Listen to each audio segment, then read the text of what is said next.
सर्वांना नमस्कार. मी ॲस्ट्रो तृप्ती. आज आपण जाणून घेणार आहोत राशीचक्रातील खऱ्या अर्थाने राजा मानली जाणारी राशी म्हणजे सिंह राशी होय. जंगलाचा राजा सिंह आणि ग्रहांचा राजा रवी या दोघांचा प्रभाव ज्या राशीवर आहे ती राशी म्हणजे सिंह राशी, राजराशी. त्यामुळे या राशीची माणसे जन्मतःच रुबाबदार, स्वाभिमानी, नेतृत्व करणारी आणि स्वतःचा वेगळा दबदबा निर्माण करणारी असतात. राशीचक्रातील ही 5वी राशी आहे आणि सिंह राशी जर पाहिली तर निसर्ग कुंडलीच्या पंचम स्थानात येते. आता पंचम स्थान काय आहे तर पंचम स्थान बुद्धीचं स्थान आहे, कर्तृत्वाचं स्थान आहे, मानसन्मानाचं स्थान आहे आणि नेतृत्वाशी संबंधित स्थान मानलं जातं. त्याच्यामुळे सिंह राशीच्या लोकांमध्ये निसर्गतःच नेतृत्व क्षमता असते. कुठल्याही गर्दीमध्ये हे लोक सहज उठून दिसतात. त्यांच्या चालण्याचा, बोलण्याचा, वागण्याचा एक वेगळाच रुबाब असतो. सिंह लग्नाचा स्वामी रवी म्हणजे सूर्य आणि रवीचे सर्व गुणधर्म या लोकांमध्ये प्रकर्षाने दिसतात. आत्मविश्वास, स्वाभिमान, निडरपणा, उदार स्वभाव आणि स्वतःच्या कर्तृत्वावर जग जिंकण्याची जी मानसिकता जर कोणामध्ये असेल तर ती सिंह राशीच्या लोकांमध्ये दिसून येते. हे सर्व गुण सिंह राशीमध्ये ठासून भरलेले असतात. या लोकांच्या आयुष्यात कितीही कठीण प्रसंग आले तरी सुद्धा ते घाबरत नाहीत. परिस्थितीसमोर हार मानत नाहीत, उलट अधिक ताकदीने उभे राहतात. सिंह राशीची माणसं ही राजासारखं आयुष्य जगायला पसंत करत असतात. त्यांना उत्तम दर्जा, प्रतिष्ठा आणि समाजातील मानसन्मान त्यांच्यासाठी अतिशय महत्त्वाचा असतो. त्याच्यामुळे जर जिथे यांचा अपमान होत असेल आणि जर यांचा कोणी सन्मान करत नसेल तर त्या ठिकाणी ही माणसं पुन्हा कधीच वळून पाहत नाहीत. आता जर सिंह राशीची लोक पाहिली तर सिंह राशीची लोक ही सिद्धांतवादी असतात. त्यांचे स्वतःचे नीतिमूल्य ठरलेली असतात आणि त्या नीतिमूल्यावर ते चालत असतात. आणि जर यांना काही चुकीचं दिसलं तर मात्र हे शांत बसत नाही. पण त्यांची शैली ही आरडाओरडा करणारी नसते, कारण ही राजराशी आहे. ते शांतपणे, ठामपणे आणि प्रभावीपणे समोरच्याला आपली योग्य ती गोष्ट समजावून सांगतात.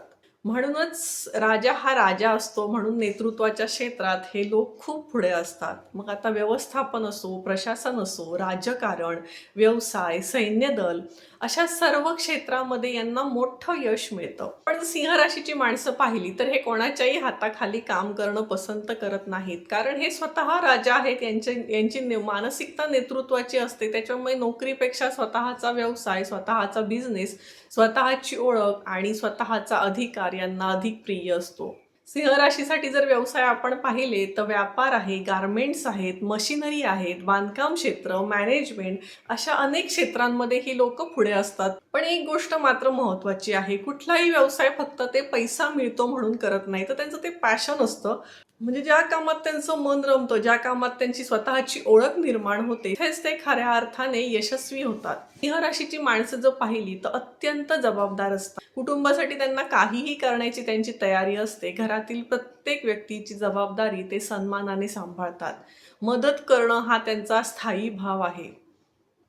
कुणाला जर गरज असेल तर सर्वात आधी मदतीचा हात पुढे करणारी व्यक्ती असेल तर ती म्हणजे सिंह राशीची असते. आणि विशेष म्हणजे एकदा जर यांनी मदत केली तर ते त्याचा काही परतावा मागत नाहीत. मदत करून ते विसरून जातात. म्हणजे एका हाताने मदत केलेली दुसऱ्या हातालाही कळत नाही आणि त्यांना त्या गोष्टीची हे मी केलंय, ते मी केलंय हे सांगणं सुद्धा अजिबात आवडत नाही. मदत करायची आणि विसरून जायचं हा सिंह राशीचा एक मोठा स्थायी भाव आहे.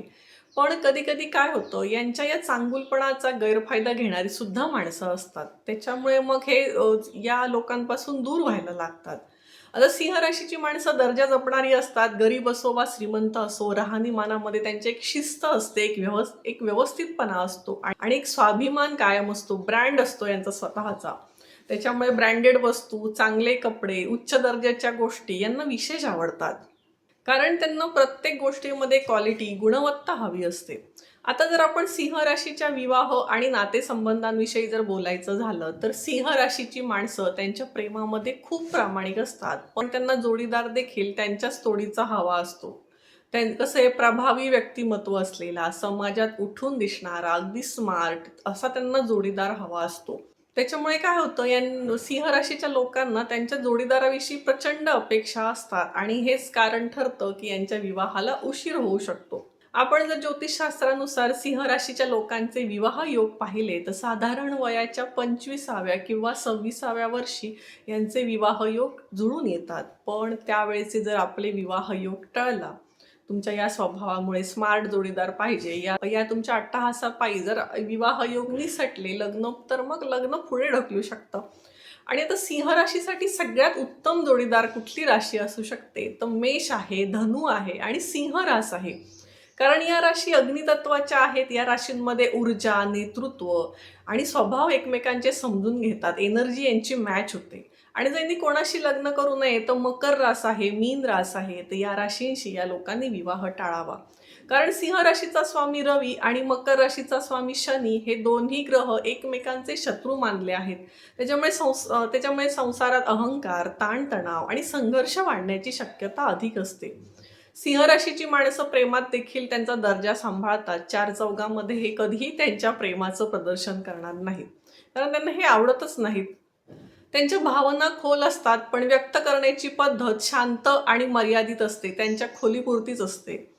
पण शेवटी एक गोष्ट लक्षात ठेवा, सिंह रास म्हणजे फक्त अहंकार किंवा इगो नाही, तर एक ॲटिट्यूड आहे. फक्त रुबाब नाही, तर एक जबाबदारी आहे, नेतृत्व आहे, संरक्षण आहे आणि संकटात देखील खंबीरपणे उभं राहण्याची ताकद जर कोणाकडे असेल, तर ती सिंह राशीकडे आहे.